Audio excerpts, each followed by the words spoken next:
Good morning. I am here in the press gallery of the Parliament of Canada, the heart of our democratic engagement with people. And this morning I offer my deep concern, solidarity, and prayers with the people of California who are out in the streets unarmed defending the rule of law against illegal kidnapping and deportation, and they're being faced down by the military might of the United States Marines. We're not talking about creeping fascism here. This is full-on police state tyranny from the gangster president Donald Trump.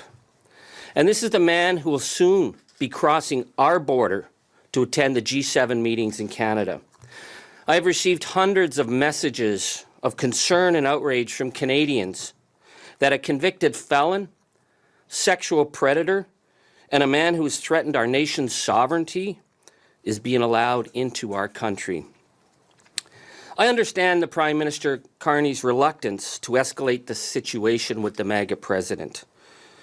But we have to stop kidding ourselves, and we have to be very honest about what we are being asked to engage with. Donald Trump poses a clear threat to American democracy, to Canadian sovereignty, and to the international rule of law. And this morning, I will lay out a straightforward indictment of Donald Trump's threats, not just to his own people and not just to Canada, but to the international rule of law.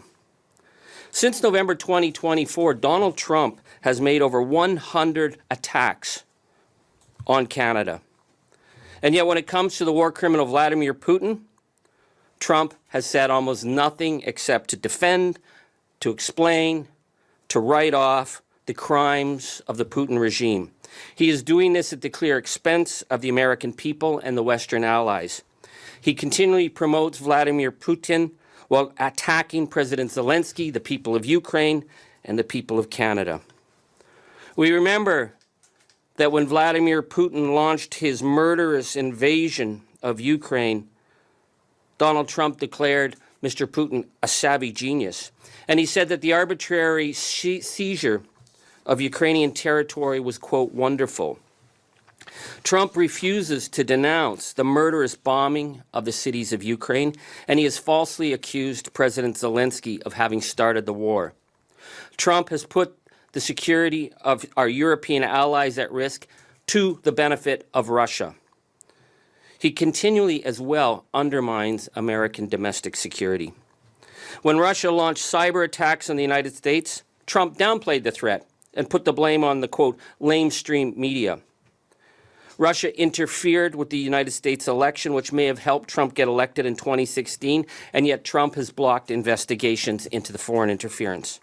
And yet Donald Trump has been more than willing to vilify Canadians. Earlier this year, Pete Navarro pushed to have Canada kicked out of the Five Eyes intelligence network. Canada plays a key role in the Five Eyes, helping keep Americans safe. It's a job that we do as an ally and a neighbor.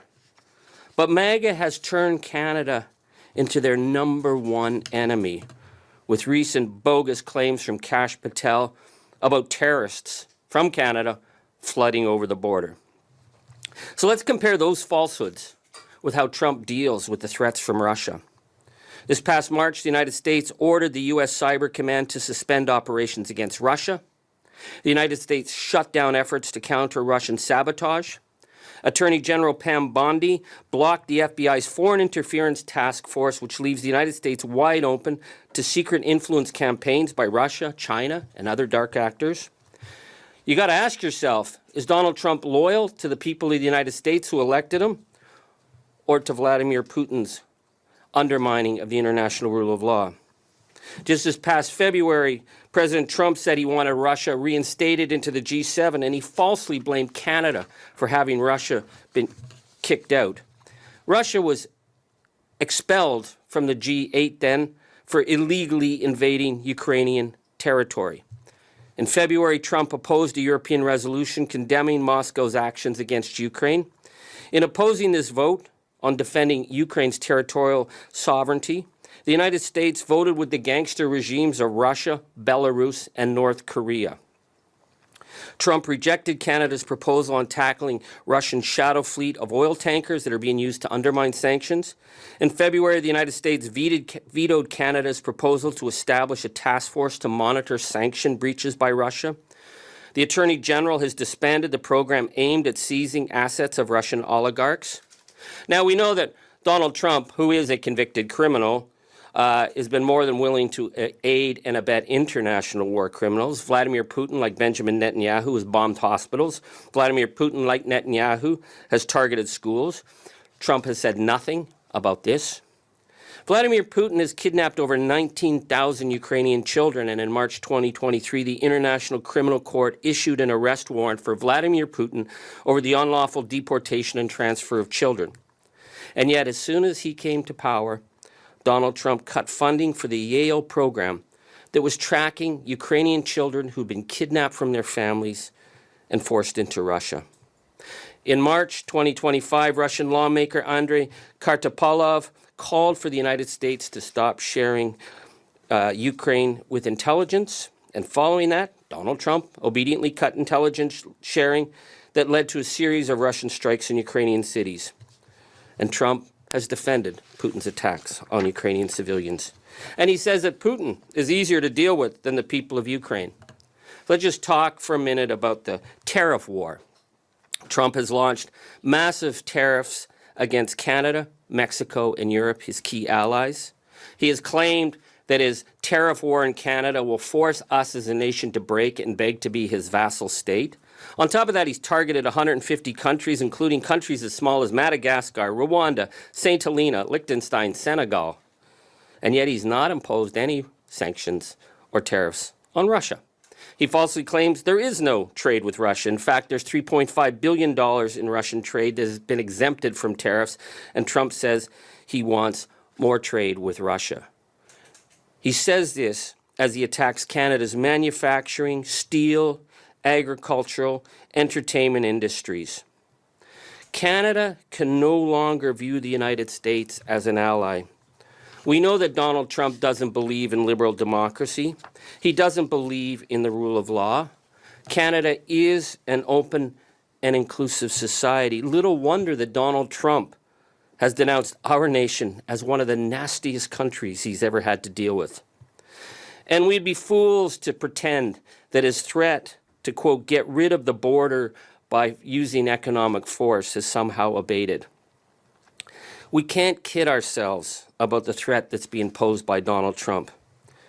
Prime Minister Mark Carney is not inviting our nearest neighbor and friendly ally to join us in the G7. Prime Minister Carney is not inviting the leader of the free world to Canada. He is welcoming in Vladimir Putin's sock puppet, who will have the best seat in the key negotiations with the G6. Donald Trump will be there as we attempt to negotiate a deal in a dark new world.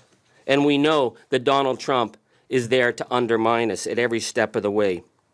Canada must be focused on containing this clear and present danger to our nation and the rule of law. We must stand with the people of Ukraine and our allies who believe in the democratic order. The Prime Minister must state boldly that he will stand up against any attempts to interfere in Canada and to undermine through academia or through American corporations that are in Canada any DEI measures that are in Canada, because Canada is a nation of diversity, equity, and inclusion. This is what makes Canada a light in this new dark age of gangster regimes. And Trump is the gangster. I urge Canadians to keep the boycott strong. I urge the Prime Minister to work with us and work with our allies and send a very clear message that we will not support in any way the rise of an authoritarian regime south of the border that is using the military against its own people. Canada at this point is holding the line, but we must remain true, north, strong, and free. Thank you.